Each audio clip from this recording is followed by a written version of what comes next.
آج کل social media کے اوپر یہ خبر گردش کرتی ہے کہ جس نے سب سے پہلے ربیع الاول کی بشارت دی تو وہ جنت میں جائے گا، اور اس طرح کے اور بہت سارے وعدے اس کے ساتھ منسوب کیے جاتے ہیں۔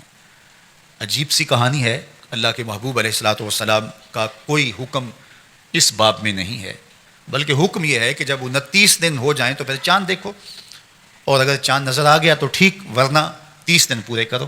بس یہ سادہ سا ایک نظام ہے۔ باقی وہ مبارک دن، وہ مبارک لمحے، وہ مبارک مہینے جن کے اندر اللہ تعالیٰ نے خاص برکتیں رکھی ہیں، تو ان سے برکتیں حاصل کرو۔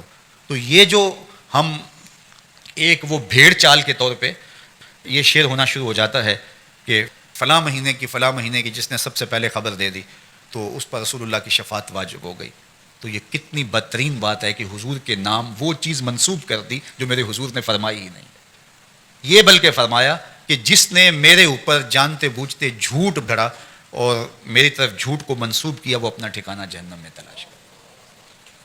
تو اس لیے یہ بات ذہن میں رکھیے گا کہ کبھی بھی جو ہے وہ حضور کے نام سے ایسی کوئی بات موجود نہیں ہے، اور اس کو کبھی بھی شیئر نہ کیجیے گا۔ باقی آپ خبر دیں یا نہ دیں، جب ربیع الاول آئے گا پورے زمانے کو خبر ہوگی۔ وہ مہینہ طلوع ہو رہا ہے، بلبلیں چہکنے لگیں گی، غنچے مہکنے لگیں گے، کلیاں چٹکنے لگیں گی، ناگہاں ساکن ہواؤں پر روانی آ گئی، اور چمن کے پتے پتے پر جوانی آ گئی۔ آج زانوئے ازل نے صبح پہ انگڑائی لی، اور مسکرا کر ایک کرن نے ہاتھ میں شہنائی لی۔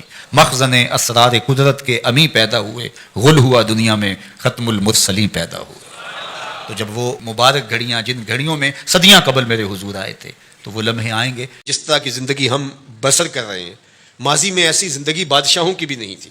میں نے قوم عاد کی بستیاں دیکھی ہیں، قوم سمود کی بستیاں میں نے دیکھی ہیں، اصحاب رس اور شہر مدین کا علاقہ میں نے ایک زمانے میں دیکھا ہے، اور ان کے بڑے بڑے لوگوں کے گھر دیکھے جو پہاڑوں کو کھود کے انہوں نے بنائے تھے۔ تو میں وہاں بھی ان دوستوں سے جو میرے ساتھ تھے، میں نے کہا کہ آج ہمارا جو رہائشی سٹائل ہے وہ ان سے بہتر ہے۔ وہ پہاڑوں کے اندر ہی تھوڑا سا ایک بیڈ نما چیز بنا لی، اور یہ اس زمانے کی ان کی عالی نسب رہائشیں تھیں۔ آج کے کھانے پینے، آج کی سواریاں، اور آج جو ہے وہ لوگوں کا آنا جانا اور زندگی کی عیش، لیکن سویر سے لے کر شام تک اللہ کی ناشکری زبان کے اوپر ہے۔ شکر سیکھو، اللہ کا شکر کرو، شکر سے نعمتیں بڑھتی ہیں، ناشکری سے بے برکتی ہوتی ہے۔ ناشکری سے رزق چھین بھی لیا جاتا ہے اور بے برکتی بھی ہوتی ہے۔ رزق ہونے کے باوجود بھی برکت نہیں ہوتی۔ رزق کی کثرت کوئی چیز نہیں ہے، رزق کی برکت کچھ چیز ہے۔ تھوڑا ہو لیکن اس میں اللہ برکت ڈال دے، وہ کفایت کرے، وہ ضرورت کو پورا کرے، وہ صحت افزا ہو، وہ بدن کی فربہی کا، بدن کی صحت کا سبب بنے۔ لیکن رزق کی فراوانی ہو لیکن برکت والا نہ ہو تو وہ رزق، وہ مال، وہ دولت وبال بن جاتا ہے۔ اس لیے اللہ سے رزق مبارک مانگا کرو۔ میں تو جب بھی دعا مانگتا ہوں تو یہ عرض کیا کرتا ہوں، اللہ رزق حلال، رزق وسیع، رزق سہل، رزق مبارک اور رزق فراما عطا کر دے، جو سہولت سے مل جائے۔ ہماری زندگی کا مقصد سویر سے لے کر شام تک روٹی روزی کمانا ہی نہیں ہے۔ زندگی کے مختلف حصے ہیں، ہم نے اللہ کو راضی کرنا پہلی ترجیح ہے، اس کے حکام کے مطابق زندگی گزارنی ہے، یہ ہماری ترجیح ہے۔ اس کے پیارے محبوب علیہ السلام کی اطاعت کے دائرے میں رہنا ہے، ہم نے رشتوں کا خیال کرنا ہے، ہم نے لوگوں کی ضرورتوں کی تکمیل کے لیے کوشش کرنی ہے، ہم نے اپنے نفس کا حق دینا ہے، پھر ہم نے اپنی ضرورت جو جڑی ہوئی ہے ہمارے ساتھ، پیٹ کی ضرورت ہے، اس کو پورا کرنے کے لیے کچھ مزدوری بھی کرنی ہے، کچھ کام بھی کرنا ہے۔ وہ کوئی دفتر کی مزدوری ہو، وہ آپ دکان پہ مزدوری کر رہے ہو، کاشتکاری کر رہے ہو، تجارت کر رہے ہو، جو بھی کر رہے ہو، جو آپ کو میسر وسائل ہیں اس کے مطابق۔ لیکن ہم پیدا اس لیے نہیں ہوئے کہ ہم جو ہے وہ پیسے ہی کمانے کی مشین ہوں۔ آج ہمارا مسئلہ ہو گیا سویر سے لے کر شام تک یہی کام ہے، اور لوگوں نے اپنی زندگیاں لگا دی ہیں پیسے کمانے ہیں۔ بچہ جوان ہوتا ہے تو پیسے کمانے لگتا ہے، اس نے گھر بنانا ہے، اس نے یہ بنانا ہے۔ ہم تو جو رب کا خاص وقت ہے نماز، اس میں بھی سوچ رہے ہوتے ہیں دکان پر گاہک نہ کھڑا ہو، تو پھر اس نماز میں کیا نور آئے گا؟ جس نماز میں کھڑے ہو کے ہم رب کے نہیں ہیں، رب کے سامنے کھڑے ہو کے بھی اس کے نہیں ہیں، تو دکان پہ اس کے کیسے ہوں گے؟ اسی لیے ہمارا معاشرہ مسلمان کہلانے کے باوجود اسلامی نہیں ہے، اس لیے کہ ہمارے سجدوں کے اندر بھی خیال غیر اللہ کے ہیں۔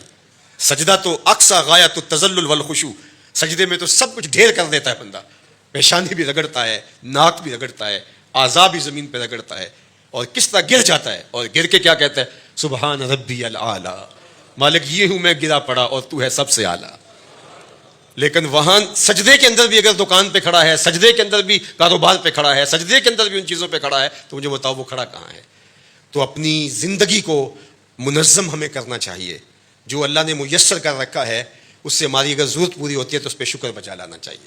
اللہ کے محبوب علیہ السلام نے اس پر ایک بہت خوبصورت طریقہ ارشاد فرمایا. انظروا الی من هو اسفل منکم، فرمایا اپنے نیچے دیکھنے کی عادت پیدا کرو. جب نیچے دیکھو گے تو تمہیں تسلی ہو جائے گی کہ میرے مالک نے میرے اوپر بڑا کرم کیا ہے. اوپر دیکھنے لگ جاؤ گے، 2 کنال کے بنگلے میں بھی رہتے ہو تو آپ کو تنگ تنگ لگے گا. لیکن ہم دنیا میں اوپر دیکھتے ہیں اور دین میں نیچے دیکھتے ہیں. حالانکہ فرمایا گیا کہ دنیا میں اپنے نیچے دیکھو اور دین میں اپنے اوپر دیکھو. آنے والوں یہ بتاؤ شہر مدینہ کیسا ہے. آنے والوں یہ بتاؤ شہر مدینہ کیسا ہے. سر ان کے قدم میں رکھ کر، سر ان کے قدم میں رکھ کر جھک کر جینا کیسا ہے. آنے والوں یہ بتاؤ شہر مدینہ کیسا ہے. گنبد حضرا کے سائے میں بیٹھ کے تو آئے ہو. گنبد حضرا کے سائے میں بیٹھ کے تو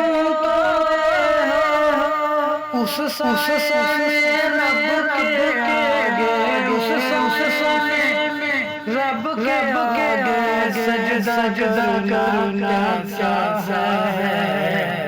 آنے والوں یہ بتاؤ شہر مدینہ کیسا ہے.